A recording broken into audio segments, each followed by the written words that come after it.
الحمد لله إن الحمد لله نحمده ونستعينه ونستغفره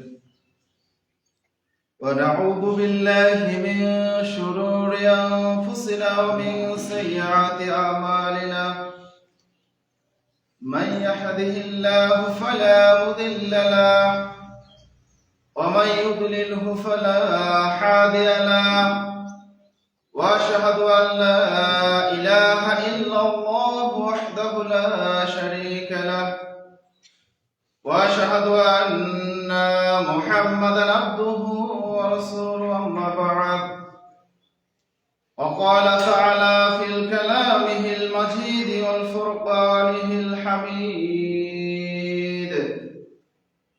أعوذ بالله من الشيطان الرجيم يا أيها الذين آمنوا كتب عليكم الصيام كما كتب على الذين من قبلكم لعلكم تتقون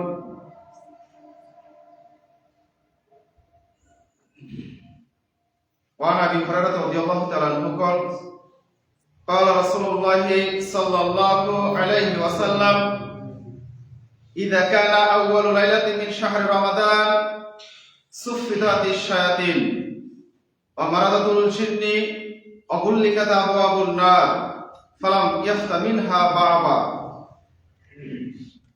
الجنة فلم يغلق منها بابا وينادي منادي يا باغي الخير أقبل ويا باغي الشر أقصر ولله يتقوا من النار ذلك كل ليلة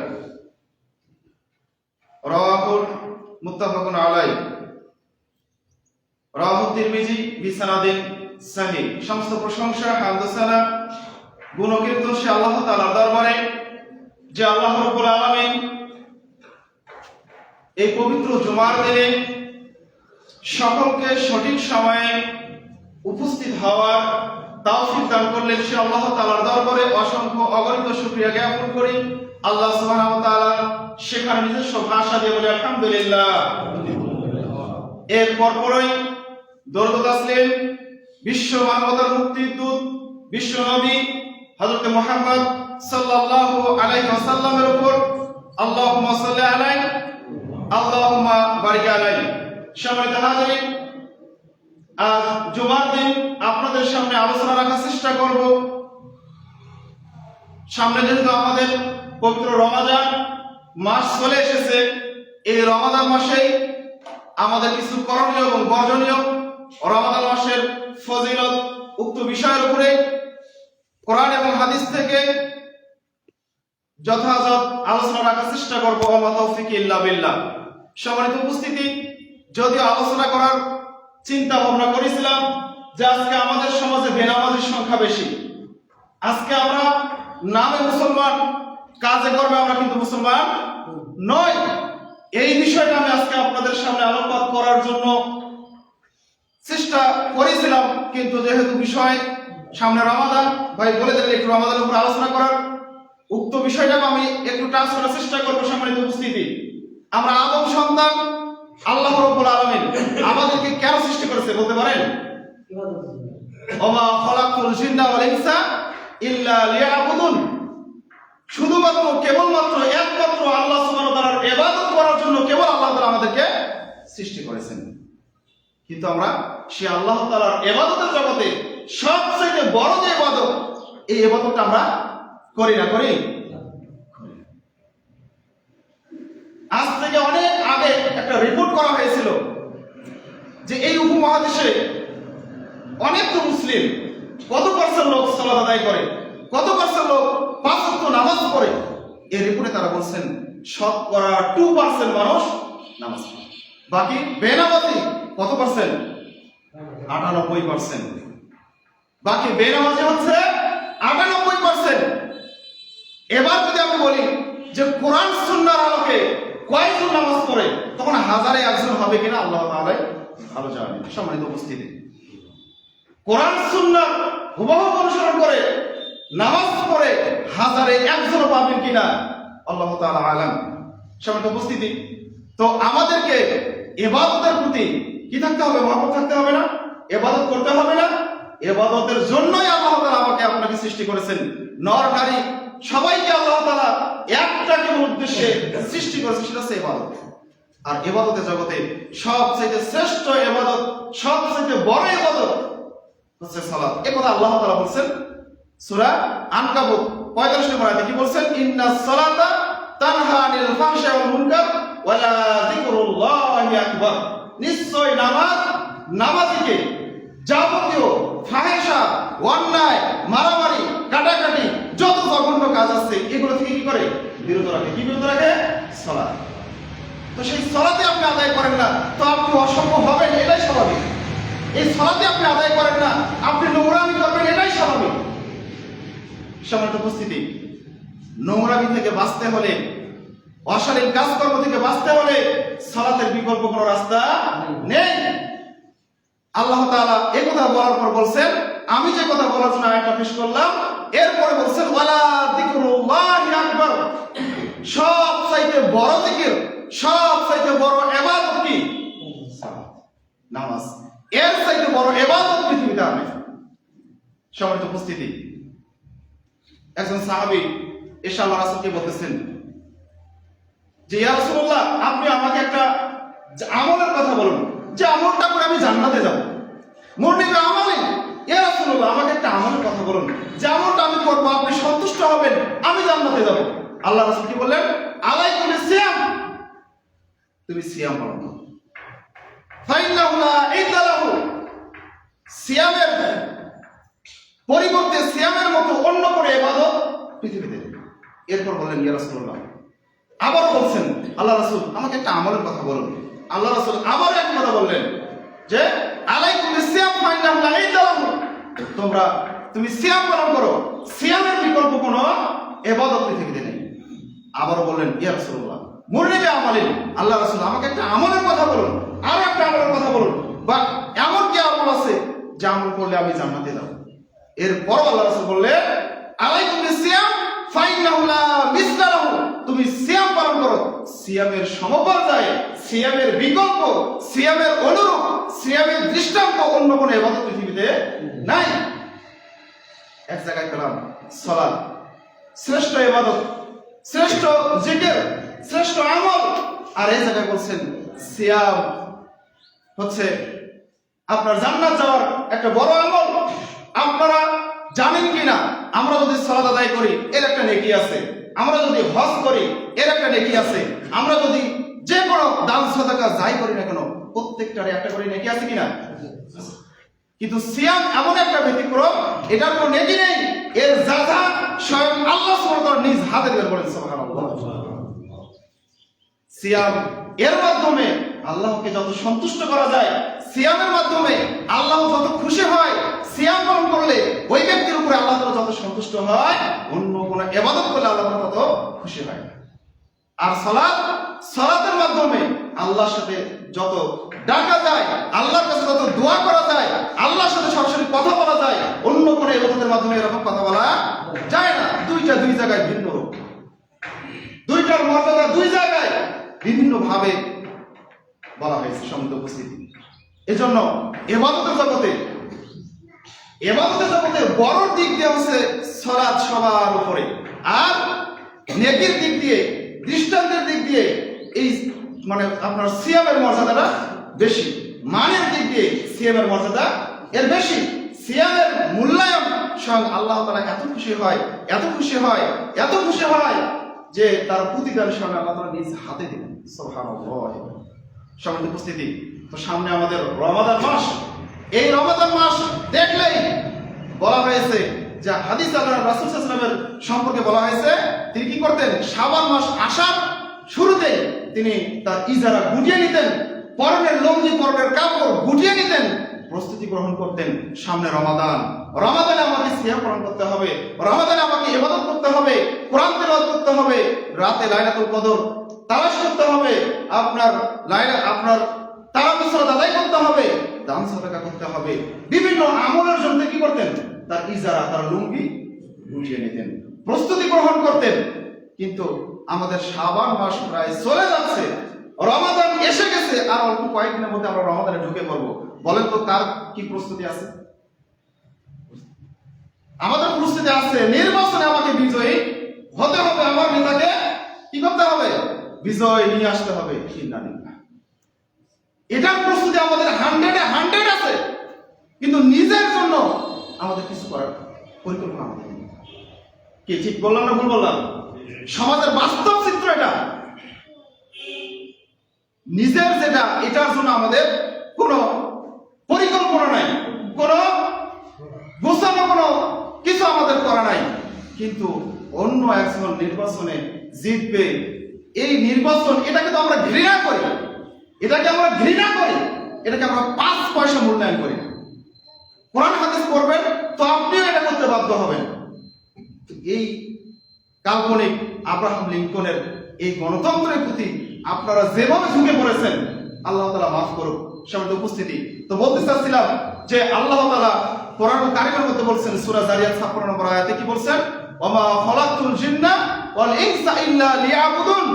আল্লাহ শুধুমাত্র জিন আর ইনসান, এই দুইটা জাতি, কয়টা জাতি? জিন আর ইনসান, এই দুইটা জাতি সৃষ্টি করেছেন ইবাদত করার জন্য।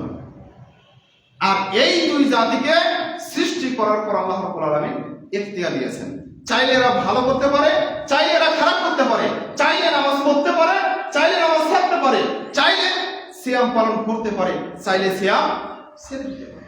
এই ইখতিয়ার কেবলমাত্র এই দুইটা জাতিকে দেওয়া হয়েছে, একটা হচ্ছে জিন আর একটা হচ্ছে ইনসান। আর কোন পৃথিবীর আর কোন বস্তু, কোন ব্যক্তি, কোন প্রাণী কাউকে আল্লাহ তাআলা ছাড় দেয় নাই। কারণ আল্লাহ তাআলা কি বলছেন? ইউসাব্বিহু লিল্লাহি মা ফিস সামাওয়াতি ওয়াল আরদ।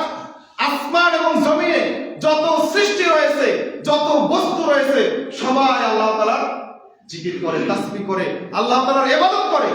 কেবলমাত্র মানুষ আর জিন, এই দুইটা জাতিকে আল্লাহ কি করছেন? ইখতিয়ার দিয়েছেন। কি জন্য ইখতিয়ার দিয়েছেন? পরীক্ষা করার জন্য। পরীক্ষায় কে পাস করে এটা দেখার জন্য আল্লাহ তাআলা কি করছেন? এই ইখতিয়ারটা দিয়েছেন। কেননা আল্লাহ তাআলার ইবাদত করার জন্য পৃথিবী বলা হয়েছে এই আয়াতে যে আসমান জমিনে যত যা আছে সবাই আল্লাহর ইবাদত করে, সবাই আল্লাহ তাসবিহ করে। এই যে টেবিলটা দেখছেন জড় বস্তু, এটাও আল্লাহ তাআলার তাসবিহ করে। এই কোরআনে আয়াত থেকে প্রমাণ। আর ফেরেশতারা এরা তো সর্বদাই 1 সেকেন্ডের জন্য তারা কখনো আল্লাহর কি হুকুমের বিরুদ্ধাচরণ করে? তো এত কিছু থাকার পরে মানুষকে আল্লাহ তাআলা এজন্যই সৃষ্টি করেছেন যে তারা আমাকে না দেখে, তারা আমার জান্নাত না দেখে, আমার জাহান্নাম না দেখে, আমাকে না দেখে, পরকালকে না দেখে বিশ্বাস করবে, এর প্রতি আত্মসমর্পণ করবে, কোরআন হাদিসে যা আছে তা মেনে নেবে। কিন্তু আজকে নামধারী অনেক আহলে হাদিস সালাফি পাওয়া যায়, নিজেকে আমরা সালাফি বলি, বিভিন্ন জায়গায় নামাজ নিয়ে, রকুলিয়াত নিয়ে জোরে আমিন নিয়ে তর্ক বাহাস করি। আবার আমাদের বৈষয়িক জীবনে, দুনিয়াবী জীবনে আমরা কোরআন হাদিসকে মূল্যায়ন করি। আরে আহলে হাদিস মানে কি শুধু নামাজের মধ্যেই জোরে আমিন বলা, রফায়ে আদান করা, এটাই তো আজকে আমাদের সমাজে হয়েছে। সমাজের প্রত্যেকটা সেক্টরে যে ব্যক্তি তার পুরো জীবনে, সার্বিক জীবনে পবিত্র কোরআন এবং সহিহ হাদিসের অনুসরণ করে, সেই কেবল আহলে হাদিস নিজেকে বলতে পারে।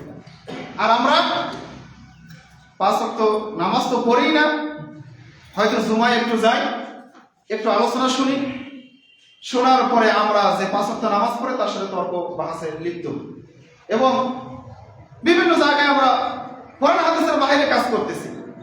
গতকালকে যে নির্বাচন হলো, অনেকেই কোরআন হাদিসের বিরুদ্ধে চলে গেছে, যায় না? অনেকে গেছে। তো ওটা কি? সব জায়গায় কোরআন এবং হাদিসকে যারা অনুসরণ করবে তারাই কেবল আহলে হাদিস। যারা পুরো জীবনে কোরআন সুন্নাহর অনুসরণ করতে পারেন না, তারা কখনো নিজেকে আহলে হাদিস বলবেন না। আহলে হাদিস কোন গোষ্ঠীর নাম নয়, আহলে হাদিস কোন বংশের বাপদাদার পৈতৃক সম্পত্তি নয়। ইসলাম এটাও বাপদাদার পৈতৃক সম্পত্তি নয়। আজকে অসংখ্য মানুষ তার ঈমান নেই, নিজেকে ঈমানদার দাবি করে বসে আছে, ঈমান নেই। আপনি আগে একটা কিতাব নাওয়াকিদুল ঈমান, ঈমান ভঙ্গের কারণ পড়বেন, বুঝবেন ওখানে 10টা কারণ দেওয়া আছে। দেখবেন যে অধিকাংশ মানুষের ঈমান নেই, এমনিতে চলছে। সমস্ত উপস্থিতি। এরপর ঈমানের ব্যাপারে সালাতের ক্ষেত্রে বলা হয়েছে সহিহ তারগিব ওয়া তারহিবের মধ্যে আব্দুল্লাহ ইবনে মাসউদ, এখানে পরস্পর দুইটা হাদিস এসেছে যে ব্যক্তি সালাত আদায় করে না তার ঈমান নেই, যে ব্যক্তি সালাত আদায় করে না তার ঈমান নেই, যে ব্যক্তি নামাজ পড়ে না পাঁচ ওয়াক্ত সালাত এর ধার ধারে না, তার ঈমান তো নেই, তার দ্বীনও নেই, ওয়ালা দ্বীনা, তার দ্বীন ধর্ম ইসলামই নেই, ইসলাম থেকে সে বের হয়ে গেছে। কখন যে ইসলাম থেকে বের হয়ে গেছে সে নিজেও জানে না। আমরা যে উযু করি, উযু করার পর কেউ যদি পেশাব করে তাহলে উযু থাকবে না ভেঙে যাবে? ভেঙে যাবে না? আমরা যদি বায়ু মিশ্রণ করি উযু থাকবে না ভেঙে যাবে? ভেঙে যাবে। এই অবস্থা যদি আমরা সালাত আদায় করি হবে? হবে না। তো আপনি আমি কখন যে আপনার ঈমান ভেঙে গেছে, ঈমান কেটে গেছে, ঈমান চলে গেছে আপনি জানেন না। আপনি এমনিতেই সালাত আদায় করছেন, এমনিতেই চলাফেরা করছেন, এমনিতেই নিজেকে মুসলিম দাবি করছেন, কিন্তু কোরআন হাদিস দ্বারা আপনি বোঝার চেষ্টা করেন। উপস্থিতি শুনুন, কোন মানুষ না বুঝে যদি কোনো আমল করে এই আমলের 5 পয়সা কোনো দাম পাবে না। বুঝে শুনে জেনে বুঝে আমল করতে হবে। ইমাম বুখারী রাহিমাহুল্লাহ একটা অধ্যায় রচনা করেছেন কি, আপনাকে জানতে হবে আমল করার আগে, বক্তব্য দেওয়ার আগে জানতে হবে, জেনে শুনে আমল করতে হবে। না জেনে আমল করলে হবে না। আপনি যদি না জানেন যে উযু করে বায়ু মিশ্রণ হলে উযু নষ্ট হয়ে যায়, তাহলে তো আপনি উযু ছাড়াই নামাজ পড়বেন, কি হতে পারেন না? তো এটাই সমাজে বাস্তব চিত্র আমরা দেখতেছি, এভাবেই সমাজ চলছে। সমাজ উপস্থিতি। তো সালাত একটা গুরুত্বপূর্ণ ইবাদত। এই সালাত আপনাকে আমাকে আদায় করতে হবে যে কোনো মূল্যে, যে কোনো ভাবে। আরবি একটা কিতাব হুকমত তারকুস সালাত, সালাত ত্যাগকারীর বিধান, নামাজ ছেড়ে দেওয়ার শাস্তি, দুনিয়াবী এবং পরকালীন শাস্তি, এই বইটা যদি আপনি পড়েন, বা একজন শিক্ষিত মানুষের হাতে যদি আপনি দেন, উনি যদি ফ্রেশ মস্তিষ্ক নিয়ে বইটা পড়ে, আমার তদন্তের দাবি ওই লোকটা নামাজ ছাড়বে না, নামাজে হবে ইনশাআল্লাহ। এমন একটা বই, যে বইয়ের মধ্যে বেনামাজি কি এমন ভাবে কটাক্ষ করা হয়েছে বলা বাহুল্য। সেখানে বেনামাজি যে মুসলিম নয়, সে যে কাফের, শত শত হাদিস সেখানে জমা করা হয়েছে, শত শত হাদিসের সেখানে রেফারেন্স দেওয়া হয়েছে। এই হাদিস দিয়েই আপনাকে দাফন করা যেতে পারে। যারা নিজেকে নামাজ না পড়েও মুসলিম মনে করেন, যারা নিজেকে নামাজ না পড়েও ইমানদার দাবি করেন, তাদেরকে কবর দেওয়া যাবে এখানে যে হাদিসগুলো আছে এই হাদিসগুলো দিয়ে। অনেক হাদিস, প্রচলিত হাদিস আমরা শুনেছি। মুসলিম শরীফের 256 নম্বর হাদিস, ইন্না বাইনা রাজুলি ওয়া বাইনা শিরকি ওয়াল কুফরি তারকুস সালাহ। এরপর এসেছে আদাল্লাতে বাইনানা ওয়া বাইনাহুমুস সালাহ ফামান তারাকাহা ফাকাদ কাফারা। এরপর এসেছে বাকলু বিস সালাতি ফি ইয়াউমিল গায়বি ফাইন্না মান তারাকা সালাতা ফাকাদ কাফারা। কত হাদিস আপনি চান যেখানে বেনামাজিকে যারা নামাজ ছেড়ে দেয় এদেরকে কুফরের সাথে তুলনা করা হয়েছে, কাফেরের সাথে তুলনা করা হয়েছে। এরা কাফের। বেনামাজি যারা, এরা মুসলিম নয়। আল্লাহর রাসূল যদি তাদেরকে কাফের বলতে পারে, আমি বলতে পারবো না? আল্লাহ রাসূলের হাদিসে যদি স্পষ্ট হাদিস থাকে, আমি বলতে পারবো না? কেন বলবো না? আজকে বক্তব্য কঠিন ভাবে হয় না, সুরেলা কণ্ঠ দিয়ে বক্তব্য হয়, এজন্য বক্তব্যে কাজ হয়, না। বক্তৃতা এমন ভাবে করতে হবে, এক বক্তব্যে এমন ভাবে তাদেরকে সুরের মতো হানবে, তাহলে না বক্তব্যের কাজ হবে। সম্মিলিত উপস্থিতি। তো বলতে চাচ্ছিলাম যে সালাত যদি কেউ ছেড়ে দেয়, ইচ্ছাকৃতভাবে এক ওয়াক্ত সালাত ছেড়ে দেওয়াকে কুফরের সঙ্গে তুলনা করা হয়েছে। আল্লাহ রাসূল বলেন, সাহাবীরা বাকিরু বিস সালাতি ফি ইয়াউমিল গায়ব ফাইন্না মান তারাকা সালাতা ফাকাদ কাফারা। শোনো, যেদিন বৃষ্টি পড়ে, তোমরা তো 5 ওয়াক্ত নামাজ পড়ো, তবে যেদিন বৃষ্টি পড়ে এই দিনেও তোমরা সালাতের প্রতি যত্নবান হও, এই দিনেও তোমরা সালাতকে মূল্যায়ন করো, সালাতকে গুরুত্ব দাও। কেননা ফাইন্না মান তারাকা সালাতা ফাকাদ কাফারা, যে ব্যক্তি ইচ্ছাকৃতভাবে এক ওয়াক্ত সালাত ছেড়ে দেয় সে কুফরি। সামনে উপস্থিত, সালাত কত কঠিন জিনিস, সালাত কত কঠিন জিনিস, এটা আমি আপনাকে বোঝাতে অক্ষম। দেখেন, সালাত যারা আদায় করে না, একটি অপরাধের কারণে সে জাহান্নামে চলে যাবে। একটা অপরাধ। কি অপরাধ? সালাত আদায় করে না। আল্লাহ তাআলা বলছেন, যারা সালাত আদায় করে না এরা সমাজের আগাছা, এরা অপদার্থ, এরা অমুসলিম। আল্লাহ তাআলা বলছেন সূরা মারিয়াম 59 নম্বর আয়াতে, ফা খালাফা মিন বাদিহিম খালফুন আদাউ সালাত ওয়াত্তাবাউ শাহওয়াত। বলছেন যে তোমাদের পরে এমন একটা যুগ আসবে, এমন একটা সময় আসবে, এই যুগের মানুষরা হবে অপদার্থ, এরা হবে আগাছা, এরা সমাজের আবর্জনা।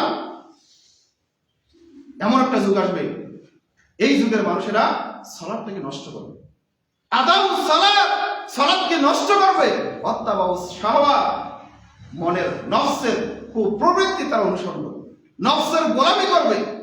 মন মতো চলে যারা জাহান্নামে যাবে, তারা এই কথা বুঝে নেবে। যারা আযান হচ্ছে মসজিদে আসা উচিত, মুয়াজ্জিন বলছে হাইয়া আলা সালাহ, সালাতের জন্য মসজিদে আসো, আর এরা যাচ্ছে কোথায়? চায়ের দোকানে, এরা যাচ্ছে কোথায়? টেলিভিশনের সামনে, এরা যাচ্ছে কোথায়? জমিতে কাজের জন্য, এরা যাচ্ছে কোথায়? দোকানে ব্যবসার জন্য। অথচ আরব কান্ট্রিগুলোতে এখনো এই আমলটা আছে। আল্লাহ তাআলা সূরা জুমার 9 নম্বর আয়াতে কি বলছেন? যখন তোমাদেরকে নামাজের জন্য আহ্বান করা হয়, ডাকা হয়, তখন তোমরা দ্রুত মসজিদের দিকে জিকিরের উদ্দেশ্যে ধাবিত হও, দ্রুত মসজিদে চলে আসো। এই জন্য আরব কান্ট্রিগুলোতে এখনো এই আমলগুলো আছে। আযান হলে যার যা ব্যবসা আছে, যার যা কাজকর্ম আছে, ওখানেই স্থগিত করবে, ওখানেই শেষ করে সমাপ্ত করে চলে আসবে। যারা গিয়েছিলেন, হজে গিয়েছিলেন, তারা হয়তো বিষয়টা ভালো জানেন। সামনে উপস্থিতি, তারা সময়কে কত মূল্যায়ন করে, তারা সালাতকে কত মূল্যায়ন করে। আর আপনি আমি এই আযান হয়েছে যাই, যারা আমরা নামাজ পড়ি না তাদের তো হিসাব নাই, যারাও পড়ি তারা এই যাই করতে করতে করতে এসে এক রাকাত পেয়েছে, অথবা অনেকে নামাজই পায় না। কি হয় না সমাজের লোক? সামনে উপস্থিতি, আমরা নামের আহলে হাদিস, কাজে আমরা আহলে হাদিস হতে পারিনি। এই নাম দিয়ে কোনো কাজ হবে না। আপনি নিজেই যতই নিজেকে মুসলিম বলেন, কখন আপনার ঈমান কেটে গেছে আপনি নিজেও জানেন না। আপনি হুজুর ছাড়াই সালাত আদায় করছেন, এই সালাত আপনার কানাকড়ি কোনো উপকারে দেবে না। সম্মানিত উপস্থিতি, বলছিলাম যে একটা মাত্র অপরাধ, একটা অপরাধের কারণে মানুষকে জাহান্নামে যেতে হবে। সেটা কি? সালাত পরিত্যাগ করা, সালাত আদায় না করা। এই সম্পর্কে আল্লাহ তাআলা এখানে বলছেন যে আদাউ সালাত ওয়াত্তাবাউ শাহওয়াত, সালাত নষ্ট করবে কেন? মন চাচ্ছে, আযান হচ্ছে, দোকানে বসে আছে, বিভিন্ন কাজ করবে, ব্যস্ত আছে, এইভাবে সে সালাতকে নষ্ট করছে। ফাসাউফা ইয়ালকাউনা গাই, এই ব্যক্তিকে গই নামক জাহান্নামের এক গর্তে নিক্ষেপ করা হবে। নাউযুবিল্লাহ। কাকে কাকে নিক্ষেপ করা হবে বলেন? বেনামাজিকে, যারা নামাজ পড়ে না, যারা পাঁচ ওয়াক্ত সালাত আদায় করে না, এদেরকে জাহান্নামের গই নামক গর্তে নিক্ষেপ করা হবে। সম্মানিত উপস্থিতি, যে গর্তটা সম্পর্কে বলা হয়েছে স্বয়ং জাহান্নাম আল্লাহর কাছে ফরিয়াদ করে, আল্লাহ তুমি এই গর্তটা থেকে আমাকে হেফাজত করো। সেই গর্তে কাকে রাখা হবে? ইহুদিকে, খ্রিস্টানকে, কাকে? যে সালাত নষ্ট করে মুসলমান, নামধারী মুসলমান। সম্মানিত উপস্থিতি, এই জন্য কেন এটা? কারণ হচ্ছে আপনি নিজেকে মুসলিম দাবি করছেন, আপনি নিজেকে ইমানদার দাবি করছেন, এরপরও আপনি সালাত আদায় করছেন না। আপনার একটাই অপরাধ, আপনার একটাই অপরাধ যে অমুসলিম, সে তো অমুসলিম, সে তো সবাই তাকে চেনে জানে, কিন্তু আপনি নিজেকে মুসলিম দাবি করেও আপনি সালাত আদায় করছেন না। তার চাইতে বড় অপরাধ হচ্ছে না। কেন আপনি সালাত আদায় করবেন? এই বইটা পড়বেন। আমার অনুরোধ থাকলো, যারা বেনামাজি আছেন, নামাজি হবেই, আর পারলে বইটা ছোট বই, 20-30 টাকার বই কিনে গিফট করবেন। এখানে পূর্ণাঙ্গ ভাবে আলোচনা করা হয়েছে। যেহেতু আজকে আমি আলোচনা করতে চেয়েছি সিয়ামের উপরে, সেদিকে আর যাচ্ছি না। সম্মানিত উপস্থিতি, তবে এই জাহান্নামে যাওয়ার আরো একটা আয়াত সেখানে নোট করা হয়েছে, সূরা মুদ্দাসসির 42 এবং 43 নম্বর আয়াত। আয়াতটা কি? যে কিছু মানুষ জান্নাতে যাবে, কিছু মানুষ জাহান্নামে যাবে। যারা জাহান্নামে যাবে তাদের সাথে কথোপকথনের ব্যবস্থা হয়তো আল্লাহ তাআলা করে দেবেন, অথবা ফেরেশতারা তাদেরকে জিজ্ঞাসা করবে, অথবা যে কেউ তাকে জিজ্ঞাসা করবে, মা সালাকাকুম ফি সাকার, দোস্ত আজকে সাকার নামক জাহান্নামে তুমি ঘটনা কি, কারণটা কি? উত্তর কি হবে বলেন তো? ক্বালু লাম নাকু মিনাল মুসাল্লিন, উত্তর দেবে আমি পৃথিবীতে মুসল্লি ছিলাম না, নামাজে ছিলাম না, নামাজ পড়ি নাই, একটা মাত্র অপরাধী আমি জাহান্নামে, সাকার নামক জাহান্নামে আজকে আমি আছি। সম্মানিত উপস্থিতি, নামাজ পরিত্যাগ করা, এটাকে আপনি কিছুই মনে করতেছেন, এটাকে আপনি কিছুই মনে করতেছেন না, কিন্তু আপনার এই সালাতের উপরে, এই নামাজের উপরে আপনার ইসলামটা ঠিক আছে, এই সালাতের উপরে আপনার ঈমানটা ঠিক আছে। অথচ আমাদেরকে বলে নামাজ না পড়লে হবে কি, যে নামাজ পড়া আছে আমার ঈমান তাজা আছে, কি আছে নাকি? আছে না আপনাদের সমাজে এরকম লোক আছে না? আর নামাজ পড়লে হবে কি, ও সাইডে আমার ইমান তাজা আছে। সময় তো উপস্থিতি শুনুন, এবার একটা হাদিস আপনাকে শোনাই, সিলসিলা সহিহা 1213 নম্বর হাদিস। যে হাদিসটা থেকে বলা হয়েছে আউয়াল মা ইউহাসাবু বিহি আবদু ইয়াউমাল কিয়ামাতিস সালাত ফাইন সালাত সালাত সাইয়্যিদু আলাইহি। কাল কিয়ামতের মাঠে আদম সন্তানের কাছ থেকে প্রথম কিসের হিসাব নেবেন বলেন তো? যদি সালাত ঠিক হয় সব ঠিক। সালাতের হিসাব যদি কাউ পরিপূর্ণভাবে বোঝাতে পারে তাহলে যত ইবাদত আছে সব ঠিক হবে, সব গ্রহণীয় হবে, সবগুলো আল্লাহ তাআলা গ্রহণ করবে। ওয়াইন ফাসাদা, যদি সালাত নষ্ট হয় ফাসাদাত সাইয়্যিদু আলাইহি, তাহলে যত আমল সে জীবনে করেছে সব আমল বাতিল, সব নষ্ট, কোনো আমল আল্লাহ তাআলা গ্রহণ করবে না। স্পষ্ট হাদিস, স্পষ্ট হাদিস। কি বুঝলেন আপনি? কি বুঝলেন? সালাত যদি আদায় করেন, আপনার আমল অন্য যত আমল আছে, আপনি টাকা আছে হজ করেছেন কিন্তু নামাজ পড়েন না, আপনার টাকা আছে মসজিদ করে দিয়েছেন কিন্তু নামাজ পড়েন না, আপনার টাকা আছে আপনি লক্ষ লক্ষ টাকা যাকাত দেন, নামাজ পড়েন না, তো এই আপনার এই ভালো আমল আপনার একটা গ্রহণীয় হবে না। এই হাদিস তার বাস্তব। যদি আপনার নামাজ গ্রহণীয় হয়, যদি আপনার নামাজটা ঠিক থাকে, সব আমল ঠিক হবে। কি এই হাদিস কি এটা প্রমাণ করে না? যদি নামাজ ঠিক থাকে আপনি যত আমলই করেন না কেন সব আমল আপনি পেয়ে যাবেন, আমলের নেকি আপনি পাবেন। কিন্তু যদি নামাজ না পড়েন আপনার এই রমাদান মাসের সিয়াম কোনো কানা করে উপকার করতে পারবে না। যদি করে মানে ইসলাম মিথ্যা হয়ে যাবে। ইসলাম মিথ্যা নাকি? কিন্তু আপনাদের আচরণে তো এটাই মনে হয়, আপনাদের কাজে করবে তো এটাই মনে হয় যে নামাজ এটা যেমন তেমন ব্যাপার, পড়লে পড়লাম না পড়লে না। কিন্তু রাজনীতি আমাকে করতেই হবে, কিন্তু সমাজনীতি আমাকে করতেই হবে। সমাজ উপস্থিতি, এই তো আমাদের চরিত্র। আল্লাহ রাব্বুল আলামিন আমাদেরকে হেফাজত করুক, দ্বীনের সঠিক ইলম দান করুক, বুঝে শুনে পাঁচ ওয়াক্ত সালাত আদায় করার তৌফিক দান করুক। আল্লাহুম্মা আমিন। সমাজ উপস্থিতি, একটা হাদিস যেখানে আল্লাহ রাসূল বলেন মান তারাকা সালাতাল আসর, যে ব্যক্তি এক ওয়াক্ত আসরের সালাত ছেড়ে দেয় ফাকাদ হাবিতাত আমালুহু, তার সমস্ত আমল বাতিল হয়ে যায়। যত আমল আছে সব নষ্ট হয়ে যাবে, একটা আমল আপনার কাজে দিবে না যদি আসরের সালাত আদায় না করেন। অথচ আপনি কত আসরের সালাত ছাড়ছেন এর হিসাব দিতে পারবেন? এর হিসাব দিতে পারবেন। যারা নামাজ পড়ে এদের একটু সুবিধা দেখাই। আমরা বলেন তো প্রতিদিন কয় রাকাত নামাজ পড়ি? কম পক্ষে কত রাকাত? কম পক্ষে 30 রাকাত পড়ি। ফরজ 17, সুন্নত ধরেন 12, বেতের ধরেন 1, কত হলো? কম পক্ষে 30 রাকাত নামাজ পড়ি। 30 রাকাত নামাজ প্রতিদিন আমরা সূরা ফাতিহা কয়বার পড়ি? 30 বার পড়ি। প্রতিদিন আমরা এই প্রতি রাকাত সিজদা করে দেই, 60টা সিজদা দেই। এভাবে আপনি হিসাব করেন, এক বছরে 10,000 রাকাতেরও বেশি সালাত আদায় করা হয়। বলেছি সুবহানাল্লাহ। আমরা 10,000 বার বেশি সূরা ফাতিহা পাঠ করি, তার সাথে অন্যান্য সূরা পড়ি, তার সাথে 10,000 জায়গা 20 ডবল 20,000 বার আমরা সিজদা দেই। আর ইবলিস কয়টা সিজদা না দিয়ে জাহান্নামে হয়েছে বলেন তো? কয়টা? তো আপনি এক বছরে 20,000 সিজদা মিস করলেন, আপনি কিভাবে জান্নাতে যাওয়ার আশা করেন? আপনি কিভাবে নিজেকে মুসলিম দাবি করেন? আমার বুঝে আসে, আমি বুঝতে পারি। কবে আপনার বিবেক ফিরবে? মাথায় যা আছে সব কি গোবর নাকি? ব্রেনটাকে ফ্রেশ করার চেষ্টা করুন, কোরআন সুন্নাহর কাছে, ইসলামের কাছে আত্মসমর্পণ করার চেষ্টা করুন।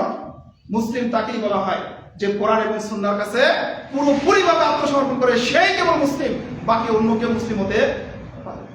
হ্যাঁ, মানুষ হিসাবে আপনার আমার ত্রুটি থাকতেই পারে, আপনার আমার সমস্যা থাকতেই পারে। অনেক সময় আমার দ্বারা গুনাহ হতে পারে, এই কথাই তো আল্লাহ রাসূল বলেছেন কুল্লু বানি আদম খাত্তাউ, প্রত্যেকটা আদম সন্তান পাপী, পাপ হতেই পারে, স্বাভাবিক। যে সালাত আদায় করে এরই দাড়ি-পাল্লা কায়েম হবে, এরই নেকি আর বদি ওজন করা হবে। আর যে সালাত আদায় করে কোনো দাড়ি-পাল্লাই থাকবে না, বিনা হিসাবে কোথায় যাবে? বিনা হিসাবে।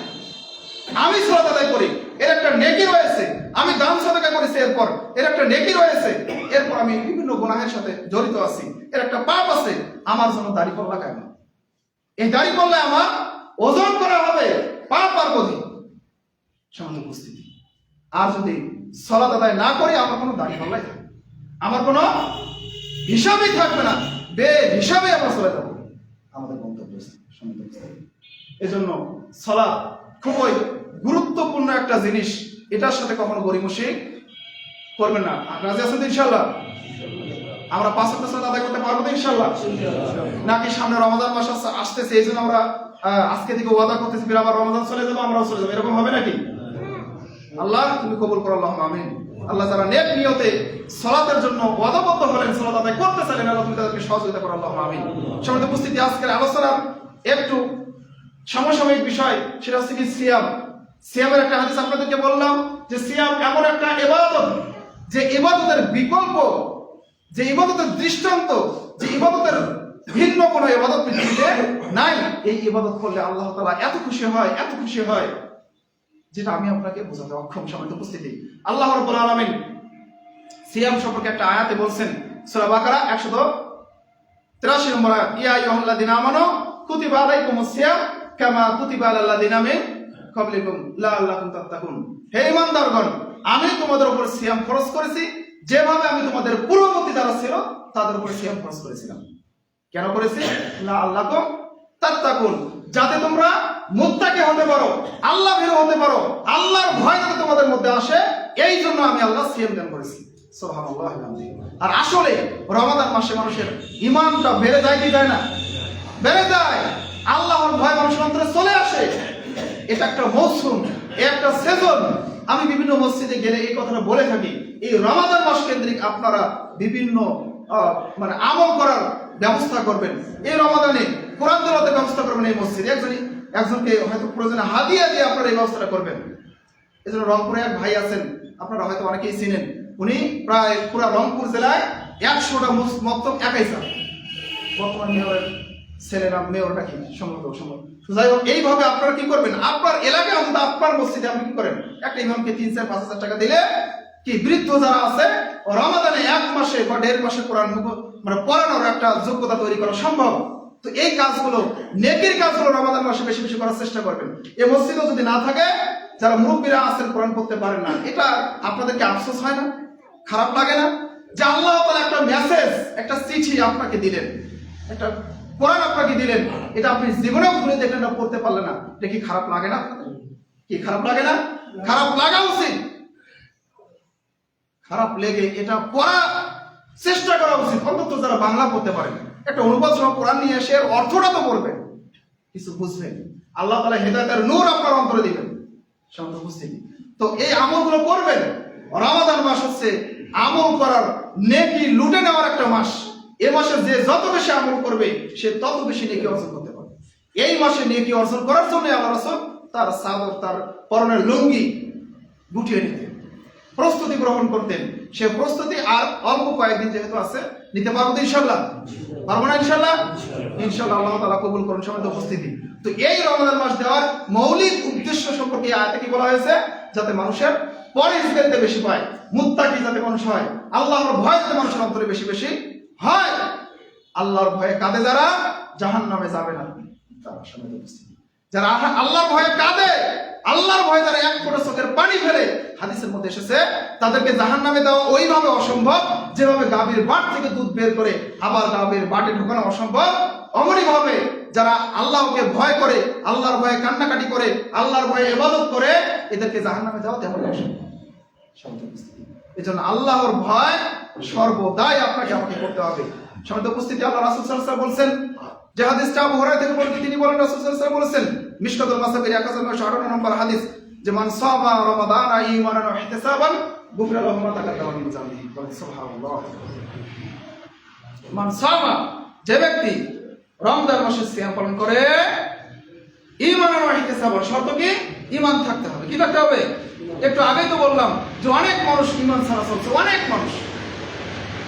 মানুষের ঈমান নেই। শিরক করা মাত্র ঈমান কেড়ে যায়, বেদাত করা মাত্র ঈমান চলে যায়, ইসলামের কোন একটা বিষয়ের সাথে কটূক্তি করলে ঈমান চলে যায়। কেউ এই যে কিছুদিন আগে কত জনের যে ঈমান গেছে আল্লাহই ভালো জানে। যদি কেউ বলছে যে কোরআন হাদিসে এই গণতন্ত্র ছাড়া খেলাধুল ইসলাম নাউজুবিল্লাহ, এই ধরনের কটাক্ষ করে কিনা, এর ঈমান নাই। যারা ইসলামের কোন একটা বিষয়কে নিয়ে কটূক্তি করে, তুচ্ছ তাচ্ছিল্য করে, তার ঈমান চলে যাবে। সাবধান, কোনোদিন কোনো সময় কখনোই ইসলামের কোন একটা বিষয়কে নিয়ে কটূক্তি করে না। পারবে তো ইনশাআল্লাহ? আল্লাহ কবুল করুন। সবাই উপস্থিতি, এটা কত বড় জঘন্য, তার ঈমানই চলে যায়। সে বেঈমান হয়ে যায়। কোরআনের কয়টা আয়াত আছে বলেন তো? কয়টা? 6666। কোনদিন গুনেছেন? গুনে দেখেছেন? 6236টা আয়াত রয়েছে। প্রচলিত কথা যে আমরা 6666টা, এটা মুখস্থ করতেও সহজ, বলতেও সহজ, কিন্তু আপনি গুনে দেখেন প্রত্যেকটা সূরার সাথে আয়াত দেওয়া আছে কিনা। প্রত্যেকটা সূরার সাথে আছে। আপনি ক্যালকুলেটরে যোগ করেন 6236টাই পাবেন। এরপরও সমাজে চলছে। তো এইখানে যেমন জালিয়াতি, সমাজের প্রত্যেকটা সেক্টরে এরকম জালিয়াতি ইসলামের নামেও চলে। আল্লাহ তাআলা মানুষকে বোঝার তৌফিক দান করুন। যাই হোক, বলছিলাম যে আল্লাহ রাসূল বললেন যে মান সামা রমাদানা ঈমানান ওয়া ইহতিসাবান, সিয়াম পালন করতে হবে ঈমানের সাথে নেকির আশায়। কয়টা শর্ত? শর্ত কয়টা? ঈমান থাকতে হবে, নেকির আশা থাকতে হবে যে আমি সিয়াম পালন করলে নেকি পাবো, সিয়াম পালন করলে এর প্রতিদান আল্লাহ তাআলা নিজ হাতে দিবেন, সিয়াম পালন করলে আল্লাহ তাআলা আমার জন্য স্পেশাল একটা গেট বরাদ্দ রেখেছেন। সুবহানাল্লাহ। এই নেকির আশা আপনাকে করতে হবে। আর আমরা অধিকাংশ মানুষ ঈমান ছাড়া, নেকির আশা ছাড়া 10 জন রোজা থাকে, আমিও রোজা আছি। 10 জন না খেয়ে থাকে, আমিও না খেয়ে আছি। সমাজের সবাই রোজা আছে, আমার না থাকলে কেমন হয়? এই যে উদ্দেশ্য, এই উদ্দেশ্য দিয়ে একটা নেকিও তার হবে। কেন? হাদিসে স্পষ্ট হাদিস, বুখারী মুসলিমের হাদিস, মিশকাতুল মাসাবির হাদিস, জি, রোজা রাখতে হবে, আমল করতে হবে। যে কোনো আমল করার শর্ত কয়টা বলেন তো? কয়টা শর্ত? অন্তত অনেকগুলো শর্ত আছে, তার মধ্যে মৌলিক শর্ত আছে 3টা। কয়টা? 3টা শর্ত আপনাকে পূরণ করতেই হবে, এরপর আপনি আমল করবেন। তার মধ্যে অন্যতম একটা শর্ত আছে, আপনার ঈমান থাকতে হবে। ঈমান থাকতে হবে।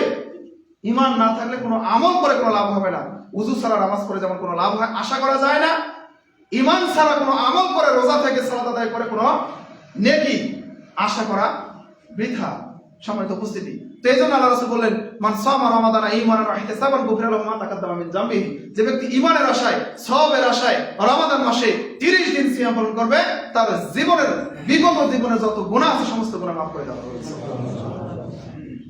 ওমান কামা, যে ব্যক্তি রমাদান মাসে রাতে তাহাজ্জুদ, আপনার তারাবি সালাতের জন্য দাঁড়িয়ে যাবে, কিয়ামুল লাইলের জন্য দাঁড়িয়ে যাবে, এখানে বলা হয়েছে ঈমানান ওয়া ইহতিসাবান, তার জীবনের সমস্ত গুনাহ মাফ করে দেওয়া হবে। এরপর বলছেন যে ব্যক্তি লাইলাতুল কদরে দাঁড়িয়ে সালাত আদায় করবে, লাইলাতুল কদরকে তালাশ করবে, অনুসন্ধান করবে, তারও জীবনের সমস্ত গুনাহ মাফ করে দেওয়া হবে। সবগুলোতে এই 2টা শর্ত দেওয়া হয়েছে। ঈমান থাকতে হবে, নেকির আশা করতে হবে। মা বোনেরা, আমি আপনাদেরকে বলি যে আপনারাও যে কোনো ইবাদত করেন, আল্লাহর কাছে আগে নিয়ত করবেন। ইন্নামাল আমালু বিন্নিয়াত, নিশ্চয় নিয়তের উপরে আমল নির্ভর করে। এখানেও সমস্যা। এখানে আবার কি করছেন? আওয়াইতুয়ান ওয়াসাল্লি আলাইহি তাআলা। কি কয়জন এটা মুখস্থ আছে বলেন তো? আমার মুখস্থ আছে, বলতে লজ্জা কি? আগে আমি জানতাম না, মুখস্থ করেছি, পড়েছি, যে যখন বুঝেছি ছেড়ে দিয়েছি। এতে আমার দাম বেড়েছে না কমেছে বলেন তো? আমি ইতিপূর্বে 50 বছর বয়স আমার, এখন যদি আমি এক ওয়াক্ত সালাত না পড়ি, আজকে বয়ান শুনে যদি আমি সালাতের জন্য আল্লাহ তাআলার কাছে ওয়াদাবদ্ধ হই, ইতিপূর্বে আমি যত সালাত ছেড়ে যত গুনাহ করেছি সব গুনাহ আল্লাহ তাআলা কি করবেন? মুছে দেবেন। সুবহানাল্লাহ। শুধু কি তাই? বলছেন ওয়াইযুব আলা সাইয়্যাত, গুনাহগুলোকে পরিবর্তন করে দিবেন, নেকি দিয়ে দিবেন। সুবহানাল্লাহ। আমি না জানার খাতিরে অনেক কিছু ভুলভাল করতে পারি, জানার পর আর ভুল করার কোনো সুযোগ নেই। শুনুন, আমরা আহলুল হাদিস, আগেই বলেছি, মুসলিম তাকে বলা হয় যে কোরআন এবং হাদিসের কাছে আত্মসমর্পণ করে, যে কোরআন এবং সহিহ হাদিসকে তার সার্বিক জীবনে অনুসরণ করে, সেই কেবল আহলে হাদিস। তো আমরা যখনই জানবো যে এটা কোরআন হাদিসে নাই, ভুল, কোরআন হাদিসে কোনো স্পষ্ট দলিল পাওয়া যায় না, তখনই আমরা ছেড়ে দিতে পারবো তো? ইনশাআল্লাহ পারবো না? ইনশাআল্লাহ। আল্লাহ তুমি কবুল করো, আল্লাহুম্মা আমিন। কোরআন হাদিসে যেটা নাই ওটার সাথে জিন্দেগিতে আপোষ করবেন না, জিন্দেগিতে না, মরে যাবো কিন্তু ওটার সাথে আপোষ করতে প্রস্তুত আমি। আল্লাহ তুমি কবুল করো, আল্লাহুম্মা আমিন। সবার উপস্থিতি, তো বলছিলাম যে এই নিয়ত, কি বলছিলাম? নিয়ত সম্পর্কে। নিয়তের একটু ভুল আপনাদেরকে শোনাই। এই যে রমাদান মাস আসছে, এর একটা নিয়ত আছে কিনা? প্রতিদিন যারা নিয়ত মুখস্থ করে, যারা বাজার থেকে একটা বই কিনে নিয়ে আসবে, দেখবেন 15-20 পৃষ্ঠা শুধু নিয়ত। ফজরের সুন্নত আলাদা, নফল আলাদা, ফরজ আলাদা, জোহরের সুন্নত আলাদা, নফল আলাদা, ফরজ আলাদা, আসর, মাগরিব, এশা, এভাবে চলছে। এত নিয়ত, নিয়তে কয়েক পৃষ্ঠা। আর আমরা জানি ইন্নামাল আমালু বিন্নিয়াত, নিয়ত মানে মুখস্থ করা ফরজ বা নিয়ত করা ফরজ, অতএব নিয়ত করতে হবে, নিয়ত না পড়লে নামাজও হবে না। অনেকে এই কারণে নিয়ত মুখস্থ নাই, নামাজও পড়ে না, নিয়ত মুখস্থ নাই, রোজাও থাকে না। অনেকের আছে, আরে ভাই ওই বই নিয়ে আসলে তো আপনার এমনিতে মাথা খারাপ হবে, কয়েক পৃষ্ঠা নিয়ত। আরে একজন মানুষ 50-60 বছর বয়সে এসে একটু বুঝ হয়েছে নামাজ পড়বো, তখন তো সে সূরা কিরাতও জানে না। আর যখন ওই নামাজ শিখে বইটা কিনে নিয়ে আসে, দেখে নিয়তই 15-20 পৃষ্ঠা, এত নিয়ত মুখস্থ করতে পারবো না, নামাজ পড়তে পারবো না। কি আমার দ্বারা এত নিয়ত মুখস্থ করাও অসম্ভব, নামাজ পড়াও অসম্ভব, নামাজ পড়ে না। শত শত মানুষ নামাজ পড়ে না, যারা জেনারেল শিক্ষিত বা কোন শিক্ষিত নয়, এরা অনেক মানুষ নামাজ পড়ে না, অনেকগুলো কারণ আছে। তো এগুলো সালাতের উপর আলোচনা করলে বিষয়গুলো বলতাম, কোনো একদিন আসলে ইনশাআল্লাহ বিস্তারিত বলবো। তো যাই হোক, বলতেছিলাম যে নিয়ত এটা যে মানুষের তৈরি করা, এর একটা টাটকা প্রমাণ আপনাকে দেই। এই যে নাওয়াই তো নাসমা গাদাম, আগামীকালকে রোজা থাকার জন্য আমি সিয়াম এর নিয়ত করতেছি, আগামীকালকে সিয়াম পালন করার জন্য, রোজা থাকার জন্য আমি আজকে নিয়ত করতেছি। বলেন তো এখানে কোনো সমস্যা আছে? আছে? অনেকে মনে করতেছে যে না, সমস্যা নাই, ঠিকই তো। তো যারা এটা তৈরি করেছে, বানিয়েছে, তাদের কাছে এটা ভালো মনে হয়েছে যে না, আমরা আগামীকালকে রোজা থাকবো, আজকে সাহারি খাচ্ছি, ঠিক আছে। আচ্ছা, নিয়তটা কখন করে বলেন তো? যখন সাহারি খায়। সাহারি কখন খায়? যখন রাত মানে ভোরের ফজর একটু আগে, 3টা-4টা। আচ্ছা, আরবি তারিখ কখন শেষ হয়? মাগরিবের সময়। আর ইংরেজি তারিখ কখন শেষ হয়? রাত 12টার সময়, তাই না? তো রাত 12টার যদি আমরা ইংরেজি হিসেবে ধরি, ধরেন আজকে কয় তারিখ? 13 তারিখ না? রাত 12টা কয় তারিখ হবে? 14 তারিখ হবে। তো 14 তারিখ হয়ে গেল। এখন আমি 14 তারিখে অবস্থান করতেছি, করার পর বলতেছি কি, নাওয়াই তো নাসমা গাদাম, আগামীকালকে রোজা থাকার জন্য আমি নিয়ত করতেছি। এবার বলেন তো কি হবে? আমি 14 তারিখে সাহারি খাচ্ছি, কিন্তু নিয়ত করতেছি 15 তারিখে। কয় তারিখে? 15 তারিখে নিয়ত করতেছি। তো নিয়ত করা ফরজ, এখন এরা নিয়ত পড়া ফরজ বানিয়ে ফেলেছে। আর নিয়ত বানাইছে, তৈরি করেছে, আর তারা বলতেছে যে নিয়ত করতে হবে। এই বেদাতি বা এরা আমাদেরকে গালি দেয়, আহলে হাদিসরা নিয়তই পড়ে না, এরা দরুদই পড়ে না, আমাদের বিরুদ্ধে অপবাদ দেয় না। নিয়ত আমরা করি, এটা পড়ার বিষয় নয়। নাওয়া মানে বিসি আটি, এটা কোথায় থাকে? অন্তরে থাকে। অন্তরে আমার থাকবে, আমি নিয়ত করে দিচ্ছি, আমি সাহারি কাছে রোজা কাছে, আমাকে নাওয়াই তোয়ান দিয়ে আসমা গাদাম দিয়ে পড়তে হবে। এবার পৃথিবীতে মানে জয় তো দূরে কথা, সই তো দূরে কথা, জাল হাদিসও পৃথিবীতে। এরপরেও এই নিয়তের পক্ষে সুপারিশ করে একজন বই লিখেছে, লেখার পর বলে যে আমাদের নামাজ যদি কেউ ভুল প্রমাণ করতে পারে, এত কোটি টাকা চ্যালেঞ্জ। এদের শুধু থুতির জোর আছে, এদের শুধু লাঠি ছোড়া আছে, আর অন্য কিছু এদের নাই। দলিলের ক্ষেত্রে আজীবন আহলে হাদিসের সাথে কেউ পাবে না, পায় নাই, পাবেও না ইনশাআল্লাহ। আমাদের যে দলিল, আমাদের যে রেফারেন্স, বাইদা ওয়া নাকিয়া, স্পষ্ট জাযাল্লামান, এই ওয়াকাট্ট দলিল প্রমাণকে কেউ কোনোদিন খণ্ডন করতে পারেনি, পূর্বে বর্তমানে পারতেছে না, আগামীতেও পারবে না ইনশাআল্লাহ। তবে লাঠি জোরে পাইতে পারে, লোক সংখ্যার জোরে পাইতে পারে, এটা স্বাভাবিক, কারণ আমাদের তত লাঠি ছোড়া নেই, আমাদের তত লোক বল নাই, আর হক পথে লোক সংখ্যা কম হবে। তো যাই হোক, কোথায় বলতে কোথায় চলে গেলাম। বলছিলাম যে ঈমান এর আশায় কি করতে হবে? আর সওয়াবের আশায় সিয়াম পালন করতে হবে, তবেই আপনি ঈমানের পরিপূর্ণ, আপনি রমাদানের পরিপূর্ণ সওয়াব পাবেন। সমিত উপস্থিতি। এরপর মুত্তাফাকুন আলাইহি মিশকাতুল মাসাবির 1959 নম্বর হাদিসে বলা হয়েছে যে কুল্লু আমাল ইবনে আদম ইউদাউ লাহুল হাসানাতু বিআশরি আমসালিহা, প্রত্যেকটা আদম সন্তানের প্রত্যেকটা আমল এর নেকি দেওয়া হবে 10 থেকে 700 গুণ পর্যন্ত। সুবহানাল্লাহ। তবে সিয়ামের নেকিটা ভিন্ন। এর নেকি কি করবেন? আল্লাহ তাআলা বলেন, সে আমার জন্য সিয়াম পালন করেছে, আমি আল্লাহ নিজে তার প্রতিদান দেব। সুবহানাল্লাহ। কেন? সে আমার জন্য সিয়াম পালন করেছে, নিজের প্রবৃত্তিকে দমন করেছে, শাহওয়াতকে দমন করেছে, মন যা চায় তাকে সে দমন করেছে, আর আমার জন্য সে খাওয়া দাওয়া পরিত্যাগ করেছে। এই দুইটা কারণে আল্লাহ তাআলা তাকে কি দেবেন? প্রতিদান দেবেন। তো দুইটা শর্ত, কয়টা শর্ত? এখানে দুইটা শর্ত পাইলাম, যে খাওয়া দাওয়া শুধু পরিত্যাগ করলে হবে না, আর একটা শর্ত এখানে জুড়ে দেওয়া হয়েছে, সে আমার ভয়ে নিজের প্রবৃত্তিকে দমন করেছে। মন চাচ্ছে আমি এখন একটা গুনাহের কাজ করবো, অন্যায় কাজ করবো, টেলিভিশন দেখবো, বা পাপের কাজ করবো, কাউকে ফাহিশা গালিগালাজ করবো, এগুলো হচ্ছে মন চাই, এগুলো থেকে বিরত থাকতে হবে। যদি বিরত থাকতে পারে তাহলে আল্লাহ তাআলা সিয়ামের প্রতিদান নিজ হাতে দিবেন। আর যদি না পারেন তাহলে পাবেন না। কেননা হাদিসের শর্ত জুড়ে দেওয়া হয়েছে, সে আমার জন্য সিয়াম পালন করেছে, প্রবৃত্তিকে দমন করেছে, খাদ্য পানাহার ত্যাগ করেছে, এই দুইটার জন্য আমি আল্লাহ খুশি হয়ে তাকে কি করেছি, নিজ হাতে তাকে প্রতিদান দেব। সম্মানিত উপস্থিতি, আল্লাহ রাসূল বলছেন অন্য হাদিসে, মাল্লাম ইয়াদা কাওলা যুরি ওয়াল আমাল বিহি ফালাইসা লিল্লাহ, যে ব্যক্তি মিথ্যা কথা, অহেতুক কাজকর্ম, ফাহিশা কথাবার্তা যে ছাড়তে পারে নাই, তার সিয়াম থাকার কোনো প্রয়োজন নাই। মা বোনেরা, আপনারা সাবধান হবেন, আপনারা এই জায়গায় বেশি ধরা খাবেন। আপনাদের মুখটাকে বন্ধ করতে হবে। একজন সাহাবী সাল্লাল্লাহু আলাইহি ওয়াসাল্লাম বলতেছেন, ইয়া রাসূলুল্লাহ, নাজাতের উপায় কি বলেন তো আল্লাহ রাসূল, নাজাতের মুক্তির উপায় কি বলেন। আল্লাহ রাসূল কি বলছেন, আমসিক আলাইকা লিসানাকা, তোমার জিহ্বাকে তুমি নিয়ন্ত্রণ করো, জিহ্বার হেফাজত করো, মুখকে সংবরণ করো। মুখকে যদি নিয়ন্ত্রণ করতে না পারেন, এই মুখ আপনাকে জাহান্নামে টেনে হিসেবে নিক্ষেপ করবে, জাহান্নামে নিয়ে যাবে আপনাকে এই জিহ্বা। এই জন্য এই জিহ্বাকে নিয়ন্ত্রণ করা খুবই কঠিন। আমরা অনেকে রোজা থাকতে পারি, অনেকে না খেয়ে উপবাস থাকতে পারি, কিন্তু সিয়ামের পরিপূর্ণ হক আমরা আদায় করতে পারি না। অনেকে সিয়াম থাকা বৃথা হয়ে যায়। কেন আল্লাহ রাসূল স্পষ্ট হাদিসের মধ্যে বলছেন যে অহেতুক কথাবার্তা, অহেতুক কাজকর্ম ছাড়তে পারে নাই, তার রোজা থাকার কোনো প্রয়োজনই নেই।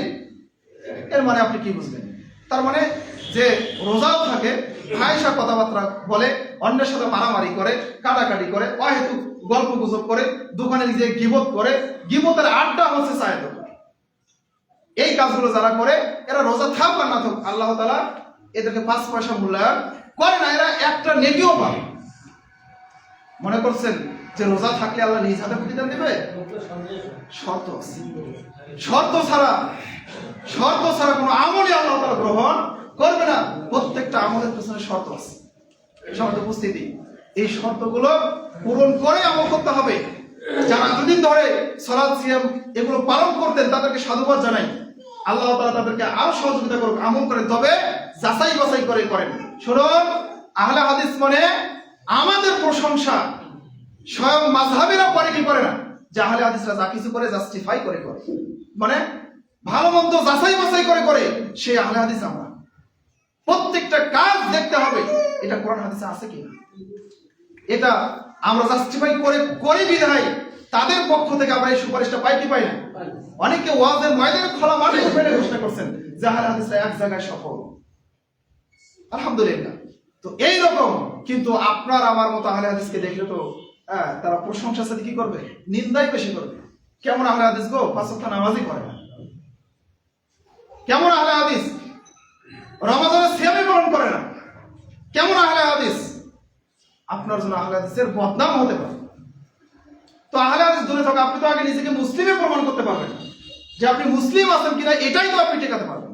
সবাই তো উপস্থিতি।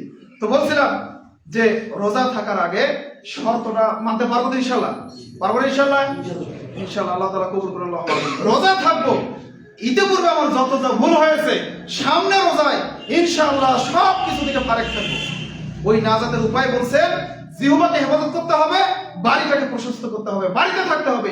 অযথা দোকানে আড্ডা পিটানো যাবে, অযথা দোকানে গিয়ে গল্প গুজব করা যাবে না। বাড়িতে বসেন, কোরআন তেলাওয়াত করেন, কোরআন হাদিস পড়েন, অর্থ অনুবাদ করেন, ব্যাখ্যা বিশ্লেষণ করেন। আল্লাহ তাআলা বলছেন যে এরা কোরআন হাদিস পড়ে না কেন, নাকি এদের অন্তরটা তালাবদ্ধ নাকি? আর আসলে আমাদের অন্তর কি তালাবদ্ধ হয়ে গেছে? অন্তরে আমাদের মরিচা ধরেছে, যারা পড়েছে। এই মরিচা দূর করার উপায় আমল করতে হবে, কোরআন তেলাওয়াত করতে হবে, কোরআনের অর্থ সহ কোরআন পাঠ করতে হবে। পারবো তো ইনশাআল্লাহ? ইনশাআল্লাহ আমরা পরিপূর্ণভাবে যাতে প্রস্তুতি নিতে পারি, আজকে থেকেই আমরা প্রস্তুতি গ্রহণ করব, প্রতিদিন আমরা কোরআন তেলাওয়াত করব। পারবো ইনশাআল্লাহ? ইনশাআল্লাহ আল্লাহ তাআলা কবুল করুন। শুনুন, আমি আমলের কথা বেশি বলছি এই কারণেই যে আল্লাহ রাসূল সাল্লাল্লাহু আলাইহি ওয়াসাল্লাম এই 2 মাসে এত বেশি আমল করেছেন, আমলের প্রস্তুতি গ্রহণ করেছেন, যা আমি আপনাকে বলে বোঝাতে পারবো না। আমার এই স্বল্প জ্ঞানে আমি আপনাকে বোঝাতে অক্ষম। সম্মানিত উপস্থিতি, এরপরে রাসূল সাল্লাল্লাহু আলাইহি ওয়াসাল্লাম রমাদান মাসকে আল্লাহ তাআলা এত মূল্যায়ন করেন, এই সম্পর্কে একটা হাদিস আল্লাহ রাসূল বলেন, জান আবি হুরায়রা রাদিয়াল্লাহু তাআলা আনহু قال رسول الله صلى الله عليه وسلم اذا كان اول ليله من شهر رمضان صفدت الشياطين। যখন রমাদান মাসের প্রথম রাতে আগমন করে, তখন আল্লাহ তাআলা কি করেন? শয়তানকে জিনজির দ্বারা বেঁধে রাখে, শয়তানকে বন্দী করে রাখে, শয়তানকে জেলখানায় আবদ্ধ করে রাখে। আলহামদুলিল্লাহ যে এ মাসে শয়তানকে বেঁধে রাখা হয়, কিন্তু শয়তানকে বেঁধে রাখা হলেও এরপরও শয়তানি কাজকর্ম চলে কি চলে না? চলে। এর একটা উদাহরণ মোহতারাম আব্দুর রাজ্জাক বিন ইউসুফ হাফিজাহুল্লাহ, আমি তাকে খুব মূল্যায়ন করি, তিনি একটা উদাহরণ, খুব সুন্দর উদাহরণ দিয়েছেন। একটা পাতিলে পানি গরম করলে যখন জাল বন্ধ করা হয় এরপরে সাথে সাথে কি পানি ঠান্ডা হয়ে যায় না? গরম থাকে না? এরপরে পানি ফুটতে থাকে, পানি গরম থাকে। তো অনুরূপ ভাবে যারা 12টা-11টা মাস শয়তানি করেছে, শয়তানের এজেন্ট ছিল, শয়তানের সেরা চামুন্ডা ছিল, 11টা মাস এই শয়তানের তাবেদারি করতে গিয়ে এই মাসটাও তার ওইভাবে কেটেছে। শয়তান নাই, কিন্তু শয়তানের কাজ করছে। সমাজ উপস্থিতি, যাই হোক, মানুষই পারে, এই আদম সন্তানই পারে। এই আদম সন্তানকে আল্লাহ তাআলা সবচেয়ে শ্রেষ্ঠ বলেছেন, কি বলেন নাই? বলেন নাই? সূরা 3 কি বলছেন? অনেকগুলো কথা পর বলছেন, লাকাদ খালাকনাল ইনসানা ফি আহসানি তাকওয়িম। মানুষকে আল্লাহ রাব্বুল আলামিন সবচেয়ে উত্তম, সবচেয়ে সুন্দর, সবচেয়ে শ্রেষ্ঠ অবয়বে, শ্রেষ্ঠ মর্যাদা দিয়ে আল্লাহ তাআলা আদম সন্তানকে সৃষ্টি করেছেন, আদম আলাইহিস সালামকে সৃষ্টি করেছেন। আমরা তার সন্তান, আমাদেরকেও ওই শ্রেষ্ঠ আল্লাহ তাআলা বলেছেন। এরপর সূরা আরাফ আপনারা পড়েছেন 179 নম্বর আয়াত। এখানে এই যারা নামাজ পড়ে না, যারা আমল করে না, যারা সিয়াম পালন করে না, এদেরকে পশুর সাথে তুলনা করেছেন। কাদের সাথে বলেছেন? যে যাদের চোখ আছে দেখেও দেখে না, অন্তর আছে বুঝেও বোঝে না, কান আছে শুনেও শোনে না, উলাইকা কালানাম, এরা পশু প্রাণীর মতো, এরা গরু ছাগলের মতো, এরা কুকুর শ্রীকালের মতো। নাউযুবিল্লাহ বলবেন না? এই মানুষ, এদেরকে আল্লাহ তাআলা কোরআনে এক জায়গায় বলছেন শ্রেষ্ঠ জাতি, শ্রেষ্ঠ উম্মত। আল্লাহ তাআলা বলেছেন কুনতুম খায়রা উম্মাহ উখরিজাত লিন-নাস তা'মুরুনা বিল মা'রুফ ওয়া তানহাউনা আনিল মুনকার। শ্রেষ্ঠ জাতি আমরা। আবার এই মানুষকে আল্লাহ তাআলা আরেক জায়গায় বলছেন এরা গরু ছাগল, পশু প্রাণী। কেন? একটু আগেই বললাম যে আসমান জমিনে গরু ছাগল, এই এমনকি কাঠ পাথর পতঙ্গ যা আছে সবাই কি করে? আল্লাহ তাআলা ইবাদত করে, জিকির করে, তাসবিহ পাঠ করে। কিন্তু এই আদম সন্তান, এদেরকে ইখতিয়ার দেওয়া হয়েছে। তো আপনার সাথে গরুও ভালো, আপনার সাথে ছাগলও ভালো, আপনার সাথে সিগালও ভালো। এই কথা আল্লাহ বলছেন, আমি বলিনি। বলবেন যে এই হুজুর আসে কোন কথা বলছেন? আমি বলিনি, আল্লাহ বলছেন। শুধু কি তাই? এখানে যদি থামতেন তাও হতেন। এরপর কি বলছেন? উলাইকা কালানাম বাল হুয়া আদাল। এই পশু প্রাণীর চাইতেও, গরু ছাগলের চাইতেও খারাপ আছে মানুষ। নিচে নামাতে নামাতে কোথায় আপনাকে নিয়ে গেছে দেখেন। একটাই মানদণ্ড কি? আমল। যে যত বেশি আমল করতে পারবেন সে তত বেশি উপরে উঠতে পারবেন, আর যে যত আমল থেকে পিছিয়ে যাবেন সে তত নিচে নামবেন। নিচে নামতে নামতে নামতে আপনার সাথে গরু ছাগলের সাথে আপনাকে তুলনা করা হয়েছে। গরু ছাগল যেমন খায় দায় পায়খানা করে, তার কোনো হিসাব নেই, আপনাকে ওইভাবে তুলনা করা হয়েছে। সমস্ত উপস্থিতি, যেহেতু সময় সংকীর্ণ, আলোচনা শেষ করছি। যদি আল্লাহ রাব্বুল আলামিন এই আলোচনার মধ্যে কোনো ভুল ত্রুটি থাকে, আল্লাহর কাছে আমি আগে ক্ষমা চাচ্ছি। আপনারাও আমাকে ক্ষমাসুন্দর দৃষ্টিতে দেখবেন ইনশাআল্লাহ। যদি আমার আলোচনার মধ্যে কেউ কষ্ট পেয়ে থাকেন, যেহেতু কঠিন কথা বলেছি, কষ্ট পেতেই পারেন, স্বাভাবিক ব্যাপার। কেননা একজন মানুষকে আমি কখনো ইচ্ছাকৃতভাবে কোনো কথা বলি না, বলতে চাই না। আপনার সাথে আমার কোনো দুনিয়াবি কোনো দ্বন্দ্ব নাই, আপনার সাথে আমার কোনো কিছু নিয়ে দ্বন্দ্ব নাই। কিন্তু আপনাকে, আপনার পরিবর্তনের জন্য আমি আপনার দিনী ভাই, সে বদরগঞ্জ থেকে আপনাদের এখানে এসেছি। হঠাৎ হয়তো আল্লাহ তাআলা ব্যবস্থা করে দিয়েছেন যে এসেছি, আপনার পরিবর্তনের জন্য দুই একটা কথা বললাম। আপনি আমল যাতে বেশি করেন, এই জন্য আপনার জন্য কঠিন ও কঠোরভাবে কথা বললাম। যদি আপনাকে আঘাত লেগে থাকে, আমি ক্ষমা সুন্দর দৃষ্টিতে আপনার কাছে ক্ষমা চাচ্ছি। ক্ষমা করবেন তো ইনশাআল্লাহ? আল্লাহ রাব্বুল আলামিন আপনাকে ক্ষমা করুন, আমাকেও ক্ষমা করুন। আমাদের জীবনে যত গুনাহ খাতা আছে, আল্লাহ তুমি সব গুনাহ খাতাগুলো মাফ করো, আল্লাহুম্মা আমিন। আল্লাহ, আমাদের এই মসজিদের মুসল্লি অনেক মুরব্বী হয়তো বা ছিলেন যারা মারা গেছেন, আল্লাহ তুমি তাদের কবরে আযাবগুলো মাফ করো, আল্লাহুম্মা আমিন। এই মসজিদের পিছনে যারা শ্রম দিয়েছেন, আল্লাহ তাদের শ্রমকে তুমি কবুল করো, আল্লাহুম্মা আমিন। আল্লাহ, এই মসজিদের মুসল্লিকে কোরআন এবং সুন্নাহর যথাযথ অনুসরণ করার তৌফিক দান করো, আল্লাহুম্মা আমিন। আল্লাহ, আমরা যাতে মৃত্যুর আগ পর্যন্ত কোরআন হাদিস যেখানে যা বলেছে আমরা যাতে সেটা অকপটে মেনে নিতে পারি, সে তৌফিক আমাদেরকে দান করো, আল্লাহুম্মা আমিন। আল্লাহ, আমরা যারা আদম সন্তান গুনাহগার, জেনে না জেনে অসংখ্য এই যে নির্বাচন গেল, কত গীবত করেছি, কত ঘৃণা করেছি, কত অন্যায় করেছি। আল্লাহ, আমরা আজকে আপনার কাছে ক্ষমা চাচ্ছি, আল্লাহ তুমি আমাদেরকে ক্ষমা করো, আল্লাহুম্মা আমিন। সমিত উপস্থিতি, একটা হাদিস সর্বশেষ বলি যে ইন উম্মারা আলাইকুম আব্দুল মুজাদ্দাম, যদি তোমাদের নেতা একজন কৃষ্ণকায় গোলামও হয়, সেও যে তোমার নেতা হয়, আমির হয়, এমপি হয়, মন্ত্রী হয়, এরপরও তাকে কি করতে হবে? আনুগত্য করতে হবে। তো এই নেতার, দেশের যারা নেতা নির্বাচন হলো, তাদের জন্য আমরা দোয়া করি। অনেকে দোয়া করার জন্য বলছেন, আল্লাহ তাআলা তাদেরকে যাতে কোরআন এবং হাদিসের আদলে দেশ পরিচালনার তৌফিক দান করে আল্লাহুম্মা আমিন। আল্লাহ যাতে তাদেরকে ইসলামের পথে কবুল করে আল্লাহুম্মা আমিন। আল্লাহ যাতে তাদেরকে হেদায়েত দান করে আল্লাহুম্মা আমিন। আল্লাহ যাতে তাদেরকে কোরআন ও সুন্নাহর অনুকূলে নিয়ে আসে, আমরা সেই দোয়া করি আল্লাহুম্মা আমিন। আমরা জানি তারেক রহমান তিনিও বংশীয় কিন্তু আহলে হাদিস, এটা হয়তো অনেকেই জানেন কি জানেন না, তিনি বংশীয় আহলে হাদিস কিন্তু কাজে কর্মে আহলে হাদিস নয়। যাই হোক, আমরা বলবো, আমরা তার জন্য হেদায়েতের দোয়া করব। আল্লাহ রাব্বুল আলামিন তাকে যাতে কোরআন সুন্নাহর উপরে ফিরে আসার তৌফিক দান করে, আল্লাহ যাতে তাকে কবুল করে, আল্লাহ যাতে তাকে দ্বীনের সঠিক ইলম দান করে, আল্লাহুম্মা আমিন। এই বলে আজকের জুমার খুতবা এখানে শেষ করছি। ওয়া আখিরু দাওয়ানা আলহামদুলিল্লাহি রাব্বিল আলামিন। আসসালামু আলাইকুম ওয়া রাহমাতুল্লাহি ওয়া বারাকাতুহু।